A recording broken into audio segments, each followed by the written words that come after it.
Guys, welcome to my YouTube channel. आज हम पढ़ेंगे एमएससी बॉटनी पेपर 4 इथनोबॉटनी की यूनिट फर्स्ट को डिटेल में। यूनिट फर्स्ट में सबसे पहले डेफिनेशन, इथनोबॉटनी की डेफिनेशन पढ़ना है। डेफिनेशन इंट्रोडक्शन के अंतर्गत आती है। Introduction of ethnobotany. Ethnobotany 2 word से मिलके बना है, इथनोज और botany. Ethnos means people, people means लोग, और botany means related to plants. मतलब जो प्लांट्स की हम साइंटिफिक स्टडी करते हैं उस ब्रांच को बॉटनी कहते हैं। तो इथनोबॉटनी वर्ड प्लांट और पीपल के बीच के कनेक्शन को शो करता है। नेक्स्ट पॉइंट है डेफिनेशन। डेफिनेशन मानव व पौधों, मैन व प्लांट्स के बीच विभिन्न प्रकार के संबंधों का अध्ययन हम जिस विज्ञान के अंतर्गत करते हैं उसे इथनोबॉटनी या लोग वनस्पति कहते हैं। इट मीन्स मैन व प्लांट्स के बीच जो रिलेशनशिप होता है उसकी स्टडी हम जिस ब्रांच में करते हैं उसे इथनोबॉटनी कहते हैं। इथनोबॉटनी को पीपल साइंस या सिटीजन साइंस भी कहते हैं। शॉर्ट में बोले तो ethnobotany is systematic study of plants and plant products. Plant से रिलेटेड हमारा जो नॉलेज है वही नॉलेज इथनोबॉटनी कहलाता है। पीपल एंड प्लांट्स के बीच किसी भी प्रकार का रिलेशनशिप, फॉर एग्जांपल हम फूड के लिए प्लांट पर डिपेंड होते हैं, फोडर चारे के लिए प्लांट्स पर डिपेंड होते हैं, शेल्टर के लिए प्लांट्स पर डिपेंड होते हैं। अभी गर्मी चल रही है तो कहीं पर हमको नीम या कोई भी अदर प्लांट दिख जाता है तो हम उसकी छाया में बैठ जाते हैं। मेडिसिन के लिए प्लांट्स पर डिपेंड होते हैं। तो किसी भी प्रकार का जो रिलेशनशिप होता है पीपल और प्लांट्स के बीच में वो इथनोबॉटनी कहलाता है। जब हम इथनोबॉटनी की स्टडी करते हैं तो इसमें 2 प्रकार के टर्म्स का यूज़ किया जाता है।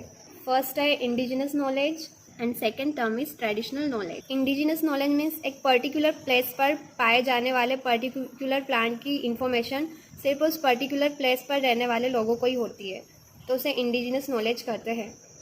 About plants among native, tribal, rural people.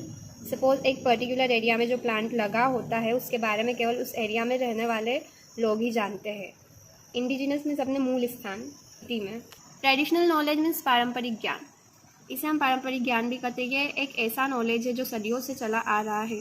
For example, आपको कहीं पर चोट लगी, प्राचीन समय में वैद्य उस चोट या घाव को भरने के लिए नीम का लेप लगाते थे। अगर आपके दादा आपको हल्दी वाला दूध पीने के लिए सजेस्ट करते थे, मतलब पुराने समय में, ताकि चोट जल्दी से ठीक हो जाए। It means this knowledge is being transferred from your grandparents and then it will be transferred to you and your children. So ये ट्रेडिशनल नॉलेज मौखिक रूप से आपकी जनरेशन टू जनरेशन पहुँचता जा रहा है। इस प्रकार ट्रेडिशनल नॉलेज कई प्रकार के एपिक्स एंड स्क्रिप्चर्स में लिखा गया है और इसी नॉलेज का यूज़ हम वर्तमान में उसी रूप में करते आ रहे हैं। फॉर एग्जांपल, हम तुलसी के काढ़े का यूज़ करते हैं, वो उसकी पूजा भी करते हैं।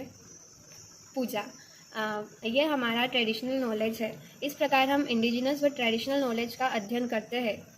Ethnobotany is the association of indigenous knowledge and traditional knowledge. इस प्रकार भी हम इथनोबॉटनी को डिफाइन कर सकते हैं। नेक्स्ट है क्लासिफिकेशन ऑफ इथनोबॉटनी। इसे टू पार्ट्स में डिवाइड किया गया है। Man plant relationship, need based relationship आवश्यकता आधारित, कल्चर बेस्ड रिलेशनशिप संस्कृति आधारित। कल्चर बेस्ड रिलेशनशिप जो है वो 2 टाइप्स का होता है, material and abstract relationship. Need based relationship वो रिलेशनशिप होता है हमारी नीड्स के लिए हम प्लांट्स पर डिपेंड होते हैं, तो वो हुआ need based relationship. For example food, fodder, shelter, medicine, clothing, इन सब चीज़ों के लिए हम प्लांट्स पर डिपेंड होते हैं। सेकेंड है कल्चर बेस्ड रिलेशनशिप। इसके अंतर्गत वे सारे प्लांट्स आते हैं जो हमारी डेली लाइफ से जुड़े हैं। बॉडी ऑर्नामेंटेशन, फॉर एग्जांपल हल्दी के कई सारे मेडिसिनल यूजेस है, हम सब्जी में खाते हैं। फिर क्रीम्स, फेस वॉश वगैरह में यूज़ होता है। उपटन वगैरह भी लगाते हैं हम, स्किन केयर रूटीन में भी हल्दी को शामिल करते हैं। ठीक है। सॉन्ग्स, राइडर्स, मतलब इंस्ट्रूमेंट्स में भी होता है, जो बजाने के इंस्ट्रूमेंट्स होते हैं। गेम्स, वर्शिप, रिचुअल, डेकोरेशन, तो ये सब कल्चर बेस्ड रिलेशनशिप को शो करता है। Historical background of ethnobotany. अगर आप सिनॉप्सिस वाइज लिखोगे तो 2-3 पॉइंट्स डाल के मतलब थोड़ा थोड़ा डिस्क्राइब कर देना। ठीक है। The term ethnobotany was coined by J.W. Harshberger in 1895। Ethnobotany term को J.W. हर्षबर्जर द्वारा 1895 में दिया गया। The roots of ethnobotanical science lie in old Indian scripture, for example, Rigveda, Atharvaveda, and Upanishad also.